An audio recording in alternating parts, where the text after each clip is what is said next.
নমস্কার বন্ধুরা, আজ চলে এসেছি আমি একটা ভিডিও নিয়ে রবীন্দ্রনাথ ঠাকুরের বিভিন্ন উৎসর্গীকৃত রচনা নিয়ে।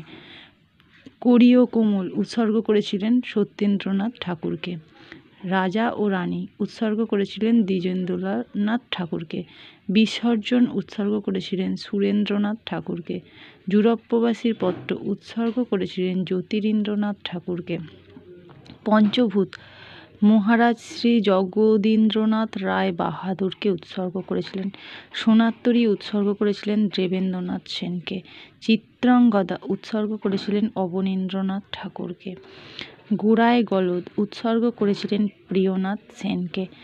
কণিকা উৎসর্গ করেছিলেন প্রমথ রায়কে। কাহিনী উৎসর্গ করেছিলেন ত্রিপুরেশ্বরের রাধাকিশোর দেব মাণিক্যকে। গোড়া উৎসর্গ করেছিলেন রথীন্দ্রনাথ ঠাকুরকে। কথা ও কাহিনী উৎসর্গ করেছিলেন জগদীশচন্দ্র বসুকে। কল্পনা উৎসর্গ করেছিলেন শ্রীশচন্দ্র মজুমদারকে। নৈবেদ্য উৎসর্গ করেছিলেন দেবেন্দ্রনাথ ঠাকুরকে। উৎসর্গ করেছিলেন C.F. এন্ড্রুজকে। খেয়া উৎসর্গ করেছিলেন জগদীশচন্দ্র বসুকে। বলাকা উৎসর্গ করেছিলেন উইলিয়াম পিয়ারসনকে। অচলায়তন উৎসর্গ করেছিলেন যদুনাথ সরকারকে। দুই বোন উৎসর্গ করেছিলেন রাজশেখর বসুকে। বসন্ত উৎসর্গ করেছিলেন নজরুল ইসলামকে।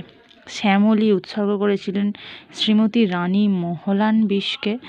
জাপান যাত্রী উৎসর্গ করেছিলেন রামানন্দ চট্টোপাধ্যায়কে। রাশিয়ার চিঠি উৎসর্গ করেছিলেন সুরেন্দ্রনাথ করকে। খাপছাড়া উৎসর্গ করেছিলেন রাজশেখর বসুকে। সেঁজুতি উৎসর্গ করেছিলেন স্যার নীলরতন সরকারকে। রথের রশি উৎসর্গ করেছিলেন শরৎচন্দ্র চট্টোপাধ্যায়কে। আর ছন্দ উৎসর্গ করেছিলেন দিলীপ কুমার রায়কে। এই ইনফরমেশানগুলো বিভিন্ন কম্পিটিটিভ এক্সামে খুবই প্রয়োজন।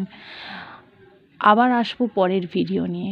যদি আমার ভিডিওটা ভালো লেগে থাকে তাহলে সাবস্ক্রাইব করে দেবে এবং পাশে থাকা বেল আইকনটি ক্লিক করে দিও।